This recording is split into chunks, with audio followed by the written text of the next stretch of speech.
자, 성경에는 예수님의 비유들이 참 많이 나오죠. 자, 그 중에 가장 대표적인 비유를 두 개만 들라고 한다면 첫 번째는 탕자의 비유입니다. 자, 그리고 두 번째가 바로 오늘 나누게 되는 포도원 품꾼에 대한 비유입니다. 자, 오늘 포도원의 품꾼에 대한 비유는 이렇게 시작합니다. 천국은 마치 품꾼을 얻어 포도원에 들여보내려고 이른 아침에 나간 집주인과 같으니. 자, 오늘 천국의 주인이신 바로 하나님은 포도원 주인으로 등장을 하고 있습니다.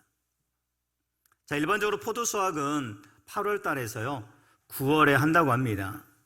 그리고 9월 말부터는 이제 우기가 시작이 되기 때문에 그 전에 얼른 포도 수확을 해야만 되는 겁니다. 자, 주인은 포도원에서 일할 수 있는 일꾼들을 찾기 위해서 아마 인력시장에 이른 아침에 나가게 됩니다. 포도원 주인은 오늘날 인력시장 같은 곳에서 포도원에서 일할 건장한 일을 잘할 만한 일꾼을 뽑아 하루 품삯으로 한 데나리온씩 주기로 약속하고 그들을 포도원으로 데려갑니다. 자, 근데 웬일인지 모르지만 포도원 주인은 다시 인력시장에 또 나와요. 제3시에, 제6시에, 제9시에. 자, 이것은 우리나라의 시간이 아니라 이스라엘 시간입니다. 자, 그러면 이스라엘 시간은 우리나라의 시간으로 바꾸려고 하면요 거기다가 플러스 6만 더하면 우리나라 시간이 되는 겁니다. 그러니까 오전 9시, 12시, 오후 3시. 자, 포도원 주인은 9시, 12시, 오후 3시에 나가서 그 일할 곳을 기다리는 자들을 불러가지고 포도원으로 데려왔던 것이죠. 자, 그런데 생각해 보시기 바랍니다. 이미 6시에 포도원 주인은 그 하루를 일할 만한 사람들을 이미 다 데리고 간 상태입니다. 또 와야 될 이유가 없어요. 이들에게는 아침 6시에 데려간 사람들처럼 일을 하면 한 데나리온을 주겠다라고 약속도 하지 않습니다. 그냥 데리고 갑니다. 사람들은 이렇게 일터로 데려가는 그 자체만으로 감사하며 따라갔을 겁니다. 자, 오늘 우리가 주목해야 될 사람은 오후 5시에 부름을 받은 사람입니다. 자, 6절을 보면 제11시에도 라고 이야기하고 있지 않습니까? 이건 오후 5시를 말하고 있어요. 자, 그런데 오후 5시에 보니까 이 사람들이 뭐하고 있었습니까? 종일토록 놀고 있었어요. 자, 그러면 그들이 딴짓을 했느냐, 그런 얘기가 아닙니다. 원어에는요 일이 없는 이런 뜻을 가지고 있었습니다. 종일토록 일이 없어서 그냥 서성이고 있었다, 그런 의미가 되겠죠. 이 사람 오후 5시에 인력시장에서 나를 혹시나 데려가지 않을까 계속해서 기다리고 있었던 거죠. 애간장 태우며 초조하며 자신을 데려갈 사람을 기다리고 있었던 거죠. 자, 왜 그러냐면 그 당시에 인력시장에 나오는 사람들은요 가난한 사람들이에요. 하루하루 벌어야만 먹고 처자식을 먹여 살릴 수 있는 그런 처지에 있는 사람들입니다. 자, 그런데 그는 지금 숱한 거절감을 아마 당했을 겁니다. 이 사람들을 데려가고 또 다른 무리들은 이 사람들을 데려갔고 또 다른 사람들은 이 사람들을 데려갔고 했을 텐데 자기는 아직 5시까지 계속 부름받지 못하고 일자리에 자기가 불려가지 못한 상태였던 거죠. 자, 그는 남들에 비해서 내세울 만한 능력도 없습니다. 실력도 없습니다. 건강도 없습니다. 어떻게 보면 외적으로 초라해 보이게 합니다. 포도원 주인이 그에게 와서는 왜 아직도 여기 있느냐라고 물었을 때 7절에 보면 이렇게 이야기하고 있어요. 우리를 품꾼으로 쓰는 이가 없습니다. 그의 말에는 자신의 무능함과 거절감과 절망과 탄식이 그대로 배어 있는 거죠. 아무도 나를 데려가지 않습니다. 이런 사람을 우리는 뭐라고 말하냐면 오후 5시의 인생이라고 말할 수 있어요. 오후 5시의 인생은 누구일까요? 오늘날로 표현한다면 사회적인 약자를 말합니다.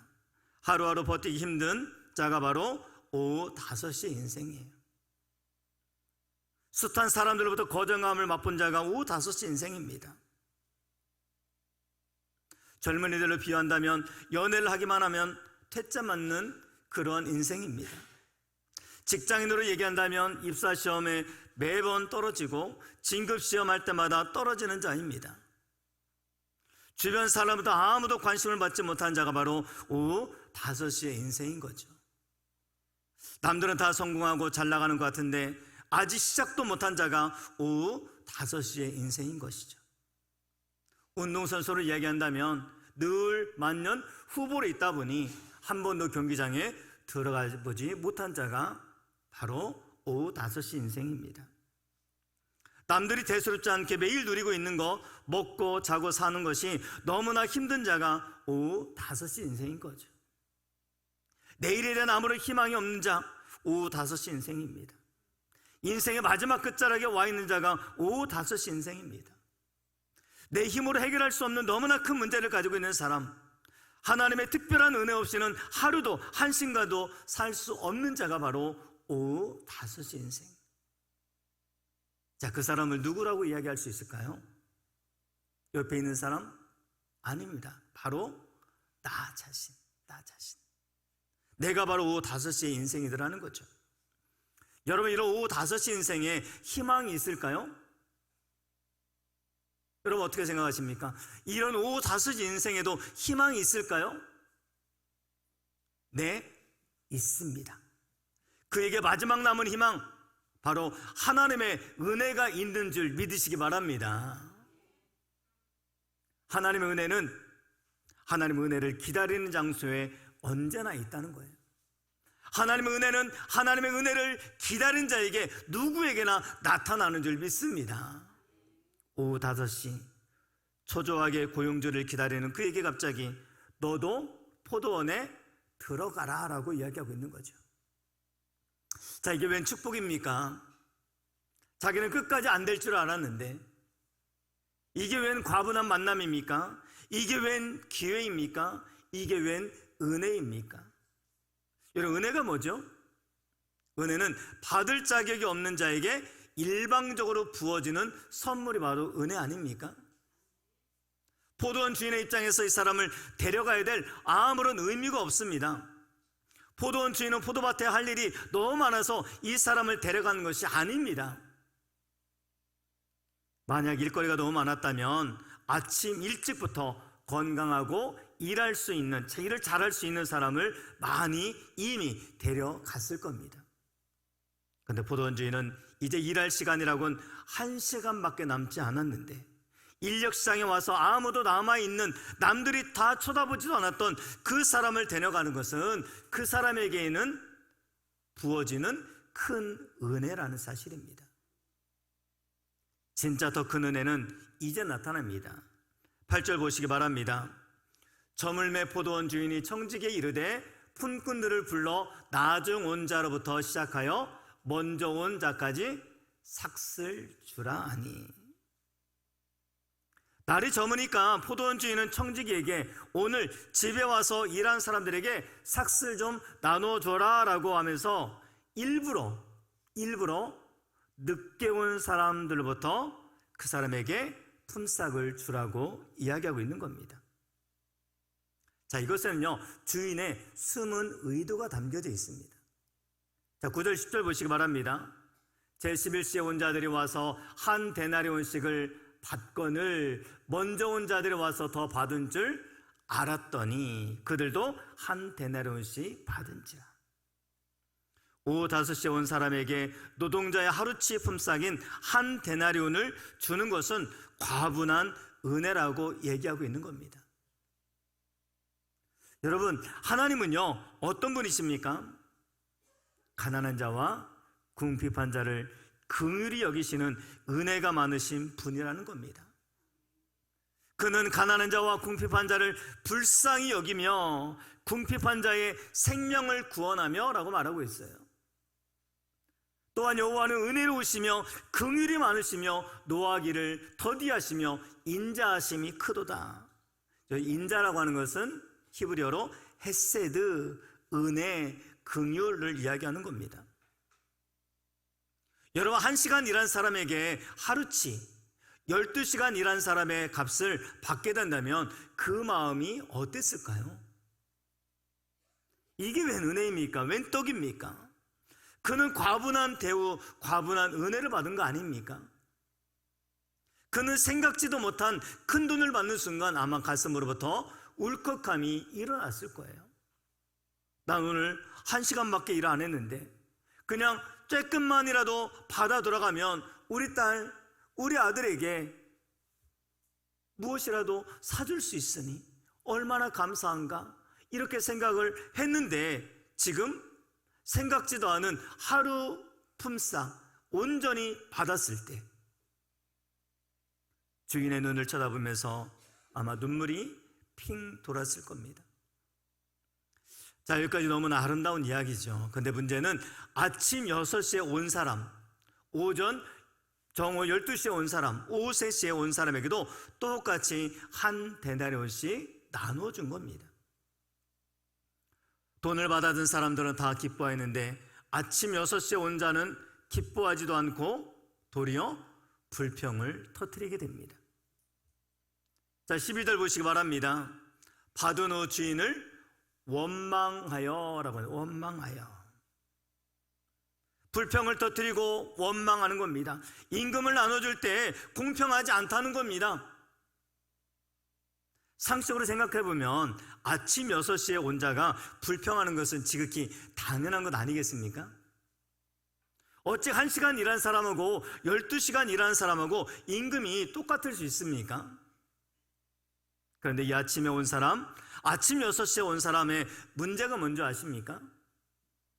그는요, 자기 자신이 가장 먼저 포도원으로, 일꾼으로 선택받은 은혜라는 받은 자라는 사실을 잃어버렸던 거예요. 이게 무슨 얘기입니까? 그는 누가 보아도 건강했습니다. 누가 보아도 힘이 셌습니다. 사람들의 눈에 띄는 멋있는 사람이었습니다. 우수한 사람이었습니다. 그러나 자기가 가지고 있는 이 건강, 자기가 가지고 있는 달란트, 이 우수함이 모두 자기의 것이 아니라 하나님의 은혜로 주어진 것인데, 그는 포도원 주인이 그를 선택하였다기보다 자기가 능력이 많아서 일찍 선택당한 것이라고 당연하고 생각하고 있었던 것이죠. 자, 그에게는 자기가 가지고 있는 모든 것이 은혜였다라는 이 은혜의식이 없었던 겁니다. 지금까지 가지고 있는 것들 다 은혜였는데 이게 없었어요. 도리어 그는 피해의식. 아무도 그에게 피해를 주지 않았잖아요. 그런데 스스로가 피해의식에 사로잡히게 됐던 거죠. 두 번째, 그는요, 남들과 비교하는 비교의식이 있었습니다. 여러분, 우리는 죽는 날까지 남과 비교하면 안 됩니다. 인류 최초의 살인자 가인이 왜 살인을 일으킵니까? 자기 제사와 동생의 제사를 비교합니다.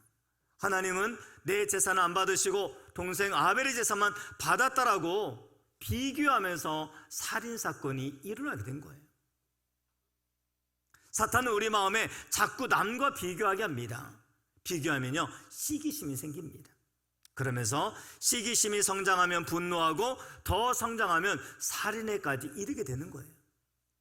혹시라도 여러분 마음에 비교하는 마음이 생기면 아이고, 사탄이 나에게 틈타는구나 라면서 빨리 그 마음을 버리시기 바랍니다. 우리 옆사람과 비교할 것이 아니라 어제의 나와 오늘의 나를 비교하면서 점점 더 성숙으로 나아가야 되는 겁니다. 자, 이 사람의 문제는 가족의식이 없고요, 이기심에만 사로잡혀 있었던 겁니다. 오후 5시에 온 사람이 한 데나리온을 받을 때 만약 그가 자기 친동생이었다고 생각한다면 어땠을까요? 자기는 6시에 와서, 그리고 내 동생은 오후 5시에 와서 똑같이 한 데나리온이라는 임금을 받았다면 어떤 마음이 들까요?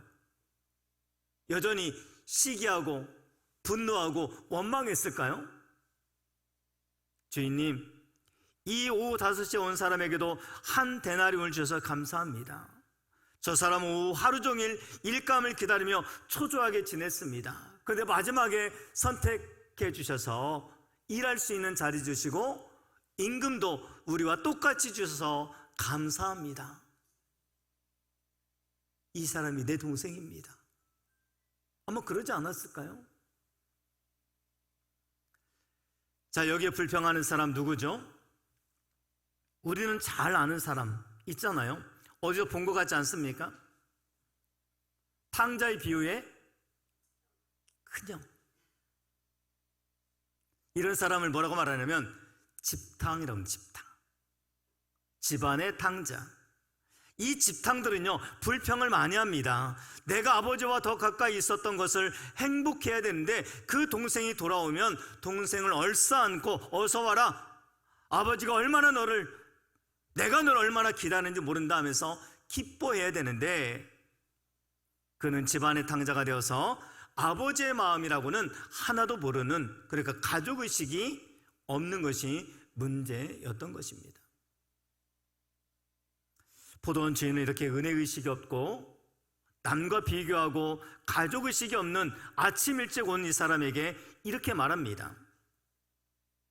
주인이 그 중에 한 사람에게 대답하여 이르되, 누굽니까?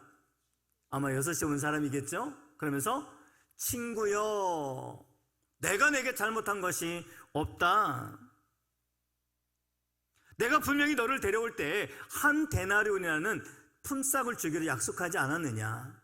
그 약속한 것을 너에게 주었는데 왜 너는 불평하고 원망하느냐? 이 한 데나리온 받고 집으로 돌아가라. 포도원 주인이 일꾼들에게 품삯을 나눠줄 때 아침 일찍 온 자부터 돈을 주었다라면 이런 문제는 생기지 않았을 겁니다. 아침 일찍 온 사람에게 돈 주고 그 사람이 집에 돌아가면 아무런 불평이 없죠. 그 다음에 12시에 온 사람에게 주고 돌아가면, 3시에 온 사람에게 돌아가면, 5시에 온 사람에게 주고 돌아가면 아무런 일이 없었을 겁니다. 그런데 주인은 일부러 늦게 온 자부터 돈을 주어서 이걸 문제로 만들었던 거예요. 일부러. 왜요? 그들에게 은혜를 가르쳐 주기 위함이었던 겁니다. 포도원 주인은 불평하는 사람에게 이런 말을 덧붙이죠. 내 것을 가지고 내 뜻대로 할 것이 아니냐? 내가 선함으로 내가 악하게 보느냐? 그러니까 포도원 주인의 입장에서는 내 돈 가지고 내 마음대로 쓸 자유가 없느냐라고 반문하면서 너도 나처럼 베풀며 살라라고 말씀하신 겁니다. 이 포도원 비유를 말씀하신 분이 누구죠? 우리 예수님이십니다. 저는 이 포도원 비유를 보면서 정말로 예수님은 하나님이시구나. 인간이 어떻게 이런 이야기를 만들어낼 수 있겠느냐. 자, 이 포도원 비유의 결론을 이제 예수님이 말씀하십니다. 우리 같이 한번 읽어볼까요? 시작. 이와 같이 나중된 자로서 먼저 되고 먼저 된 자로서 나중되리라. 굉장히 무서운 말씀 아닙니까? 저는 오늘 이 포도원 품꾼 비유를 통해서 2가지만 전하고자 합니다. 첫 번째는요, 은혜를 기다리며 살라는 겁니다. 포도원 품꾼 비유에 나오는 종류의 사람은 몇 종류의 사람이 나오냐면 5종류입니다. 이른 아침 6시에 온 사람, 9시에 온 사람, 12시, 3시, 5시. 여러분, 이들 중에 제일 큰 은혜 받은 사람이 누구일까요? 네? 5시요? 우리는 다 마지막 5시에 온 사람이 큰 은혜를 받은 자로 알고 있어요. 그런데 아닙니다. 제일 먼저 온 사람이 가장 큰 은혜를 받은 자예요. 누가 봐도 건강한 사람, 누가 봐도 달란트가 있고 누가 봐도 매력 있는 사람이, 그 사람이 제일 큰 은혜를 받은 자죠. 오랫동안 그는 은혜를 받은 자로 살아왔던 겁니다. 그런데 그 사람의 문제는 뭐였죠? 받은 은혜를 모른다는 겁니다. 내가 은혜를 받고 있음에도 불구하고 이게 은혜인 줄을 몰랐던 거예요. 그러면 제일 은혜 받지 못한 사람이 누굽니까? 나오죠? 5시에 온 사람. 그 사람은 가장 은혜 받지 못했어요. 인생에 다른 사람이 다 잘 될 때 자기만 잘 되지 않았어요. 다른 사람이 다 선택받을 때 자기만 선택받지 못했어요. 그리고 기껏 일해봐야 1시간밖에 일하지 못하는 상황이에요. 그런데 가장 큰 은혜의식을 가지고 산 사람이 누구냐? 마지막 5시에 온 사람이라는 겁니다. 제일 은혜 받지 못했는데 그는 가장 큰 은혜 받은 자로 삶을 살았던 겁니다. 작은 은혜에도 감사했고 작은 은혜에 대해서 감격했던 것이에요. 그는 원래 무능한 자였고요, 현실을 살아갈 힘이 없는 자였고요, 사람들에게 아무런 관심도 받지 못한 자였습니다. 그런데 주인이 그를 지명하여 부릅니다. 오후 5시에 온 자는 해가 진 후에 나는 더 남아서 일을 하겠습니다 라고 말한 것도 아니었습니다. 그런데 품삯을 보니까 파격적인 대우를 받은 거 아닙니까? 오후 5시에 온 자는 그 돈을 받고 주인이 베푼 은혜에 감격할 줄 알았습니다. 가장 큰 은혜 받았던 첫 번째, 아침 6시에 온 사람, 이 건강한 사람은 감격하지 않고 도리어 불평과 원망 그리고 따져 물었던 겁니다. 여러분, 은혜는 공평이 아닙니다. 은혜는 산수가 아닙니다. 은혜는 하나님이 일방적으로 부어주시는 겁니다. 내 노력이나 내 공로로 받은 것이 아닙니다. 여러분, 우리가 천국 가게 된 거, 예수 믿고 천국 가게 된 거, 내 능력, 내 노력, 내 공로 아닙니다. 하나님의 전적인 은혜로 우리를 천국 가게 만들어 주신 거예요. 너희는 그 은혜로 말미암아, 믿음으로 말미암아 구원을 받았다는 것입니다.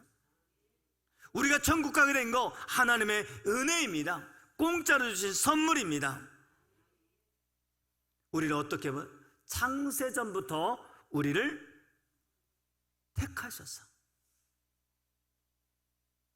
우리가 천국 가게 된 거, 하나님께서 거저 주신 거, 공짜로 주신 하나님의 은혜라는 사실입니다. 하나님께서 우리의 삶을 정확하게 계산해서 평가해서 천국 가는 사람들을 정한다면 누가 천국 갈 수 있겠습니까? 다른 사람은 잘 몰라요. 다른 사람의 죄는 잘 몰라요. 그러나 나는 내 죄를 알고 나는 나를 가장 잘 알지 않습니까? 내가 형벌받아 마땅한 자인데 하나님의 은혜로 용서받았어요. 내가 지옥 가야 될 마땅한 자인데 하나님의 은혜로 천국 가게 되었어요. 내가 본질상 진노의 자식인데 하나님의 은혜로 하나님의 자녀가 되었어요. 내가 하나님께 버림받아야 마땅한 자인데 하나님의 은혜로 부르심을 받았어요.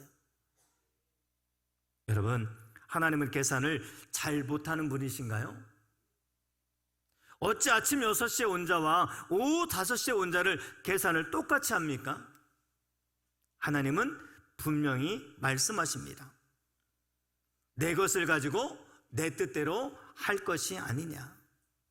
여러분, 하나님은 집 나간 자식을 돌아오게 할 수만 있다면 하나님은 합리적인 계산을 무시할 수 있습니다. 부모는요, 자식을 대할 때 합리적인 계산을 가지고 대하지 않습니다. 은혜는 세상 사람들과 다른 계산을 하는 게 은혜 아닙니까? 은혜는 자식을 위해서 평생 부모가 모은 재산을 아들에게도 다 주면서 그것도 부족하다, 더 많이 못 줘서 미안하다고 하는 엉터리 계산을 가지고 자식을 대하는 것이 부모 마음 아닙니까? 여러분, 호세아서를 잘 아시죠? 호세아서에 보면 상식과 다른 엉터리 계산하는 게 나옵니다. 호세아는 어느 날 하나님께서 너는 창녀와 결혼하라 라고 하셨어요. 호세아는 그 당시 존경받는 선지자로서 말도 안 되는 명령을 받았지만 받아들이고 순종하고 창녀 고멜과 결혼하게 됩니다. 그런데 고멜은 세 자녀를 낳은 뒤 그만 가정을 버리고 다른 남자에게 가버립니다. 하나님 호세아에게 또다시 그녀를 찾아와서 데려오라고 합니다. 호세아는 이미 미모도 다 사라지고 병들고 약해진 고멜을 찾아가서 그녀를 집으로 데려옵니다. 호세아의 결론은 하나님은 이렇게 말씀하십니다. 에브라임이여, 내가 어찌 너를 놓겠느냐? 이스라엘이여, 내가 어찌 너를 버리겠느냐? 그러면서 내 마음이 내 속에 돌이켜 나의 긍휼이 온전히 불붙듯 하도다. 이는 내가 하나님이요 사람이 아닙니다. 왜 이렇게 하나님은 엉터리 계산으로 사랑할 수 없는 여자를 끝까지 사랑하라고 하시는 겁니까? 그 사랑의 대상이 바로 이스라엘이라는 거예요. 내가 이스라엘 향한 사랑이 지금 불붙듯하여 엉터리 계산으로 너희들을 사랑한다라고 말하고 있는 겁니다. 하나님 우리를 대할 때 공평으로 계산하지 않고요, 자식을 향한 무조건 사랑으로 은혜로 대한다는 사실입니다. 하나님 오후 5시 인생을 사는 자, 세상 사람들 다 무시하는 자, 그 사람이 하나님의 자녀라면 무조건 엉터리 계산으로 은혜를 베풀어 주셨던 거예요. 하나님은 지금도 아무런 희망이 없는 자에게 은혜 베풀기를 원하시는 겁니다. 하나님은 모두가 끝장이라고 더 이상 희망이 없다고 생각하는 그 사람에게도 찾아오셔서 은혜 베풀기를 원하시는 분이라는 사실입니다. 많은 분들이 교회를 다녀도 하나님은 정말 나와 같은 사람을 사랑하실까? 나에게도 은혜를 베풀어 주실까? 그런 생각을 가지고 의문을 갖기도 합니다. 그런데 성경을 보시기 바랍니다. 성경을 보면 하나님이 어떤 사람을 사랑하는지 잘 기록하고 있어요. 야곱, 아버지를 속이고 형님을 속이고 장자의 축복을 가르친 야곱 사랑하셨죠. 이스라엘의 시조로 삼아주셨습니다. 모세, 그는 감정을 조절하지 못하고 욱하는 성질에 사람을 죽이고 광야로 도망가서 40년 동안 살았던 인물, 하나님 그를 사랑하셨습니다. 다윗, 하나님 미모의 여인 밧세바를 간음하고 밧세바의 남편을 죽이는 살인자, 그를 하나님은 다윗을 사랑하시고 하나님 마음에 합한 자로 세워주셨던 겁니다. 사울, 그는 하나님은 예수를 믿는 자를 체포하고 심지어 돌로 쳐 죽이는 주동자가 되어져서 그 일을 감당하셨던 그를 사랑하시고 온 역사를 바꾸시고 선교사로서 또한 귀한 성경들을 기록할 수 있는 은혜를 베풀어 주셨던 겁니다. 하나님께서 이런 자들을 사랑하실 수 있다면 어쩌면, 정말로 어쩌면 나 같은 자도 사랑할 수 있지 않겠습니까? 아니요, 어쩌면이 아니라 확실히 하나님은 나 같은 자를 사랑하신 줄 믿으시기 바랍니다. 하나님은 은혜 베푸시는 것을 기뻐하시는 거예요. 오늘 여러분에게도 그런 은혜가 부어지게 되기를 주님의 이름으로 간절히 축원을 드립니다. 우리는 부족하죠. 우리 연약하죠. 그러나 부족하고 연약한 우리 하나님의 은혜로 우리를 부르시고 온전하게 하시고 굳건하게 하시고 강건하게 하시고 견고하게 해주실 줄 믿습니다. 오늘 여러분에게도 그런 은혜가 부어지기 바랍니다. 은혜의 자리에 있는 자, 하나님께서 은혜 베풀어 주실 줄 믿으시기 바랍니다. 하나님 우리를 사랑하실 때 어떻게 사랑하시냐? 끝까지. 아멘이십니까? 하나님 우리에게 말씀하십니다. 단 하루도 너를 사랑하지 않는 날이 없다. 단 한시도 너를 주목하지 않는 날이 없다. 왜냐하면 너와 내 아들 예수 그리스도와 바뀌었기 때문이다. 내가 너를 그토록 사랑한다. 그렇습니다. 우리는 외아들 예수 그리스도의 생명값으로 우리를 바꿔주셨던 은혜를 덧입은 자들이라는 거죠. 여러분, 하나님 우리를 사랑하신 한 우리는 절대로 망하지 않을 줄 믿습니다. 하나님 우리를 사랑하심을 우리에게는 끝없는 은혜를 계속 부어주실 줄 믿습니다. 우리가 아무리 5시 인생 같은 상황이 되어다 할지라도 포기하지 마십시오.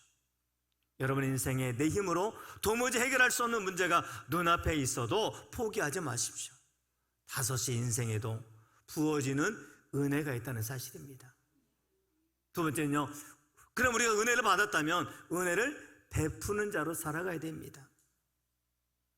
하나님은 아침 일찍 포도원의 일꾼으로 들어온 자가 불평을 하니까 내가 오후 5시에 온 자에게 후하게 주는 것처럼 너도 주는 자로 살아라 라고 말씀하신 다음에 뭐라고 말씀하시죠? 나중된 자가 먼저 된다.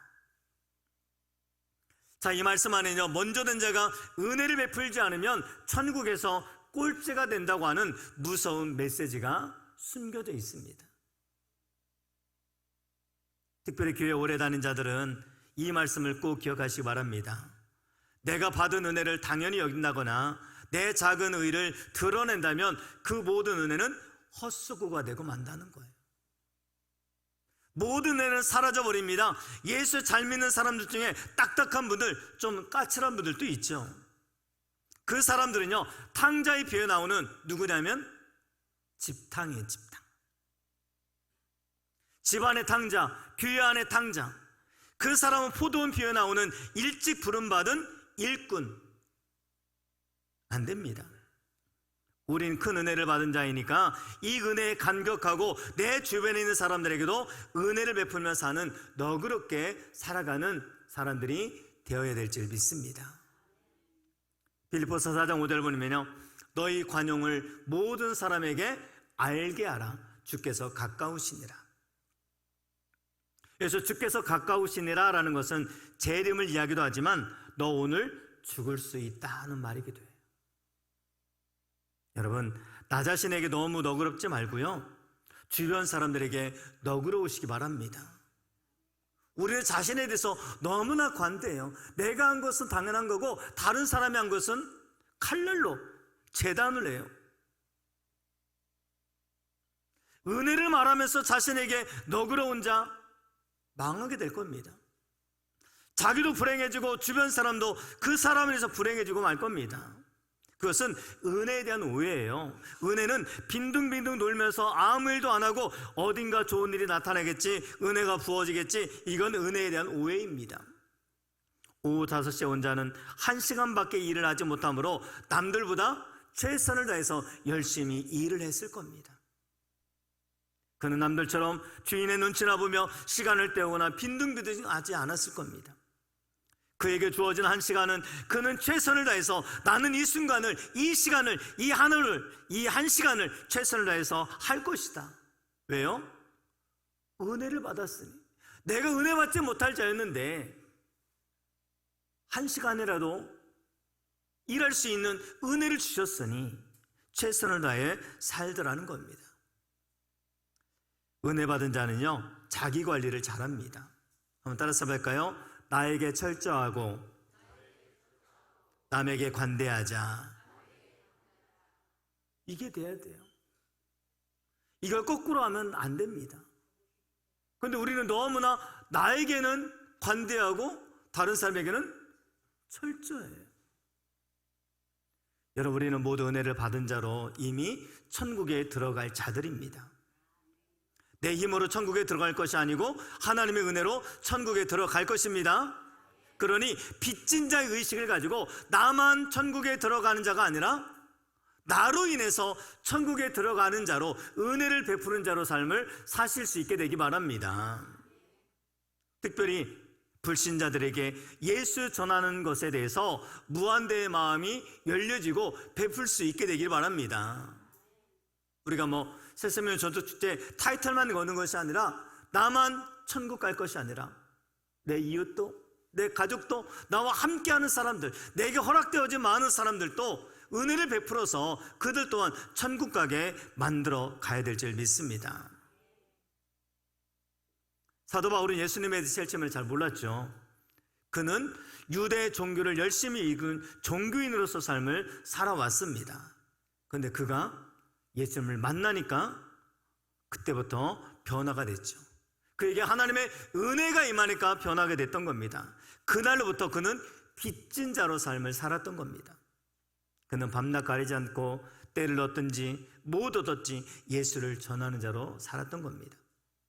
그는 최초의 선교사로 수많은 교회를 세웠고 수많은 사람들에게 복음을 전했고, 성경학자들은 사도 바울이 복음을 전했던 1차, 2차, 3차 이렇게 길이를 쭉 계산해 보니까 약 2만 킬로가 넘었다고 그래요. 그것도 대부분 걸어 다닙니다. 그는 복음을 전한다는 이유로 돌에 맞아 기절도 하고 수없이 감옥에 잡혀 들어가기도 하고 핍박을 받기도 했습니다. 그래도 단 한 번도 하나님을 원망하지 않습니다. 오히려 감옥의 안에서 찬송하더라는 겁니다. 그는 성경 13권이나 쓰는 위대한 사람이 되었고요. 그런데 단 한 번도 내가 성경을 썼다라고 자랑하지도 않습니다. 우쭐거리지도 않습니다. 그는 복음의 빚진 자라고 하는 의식이 있었기 때문에 그렇습니다.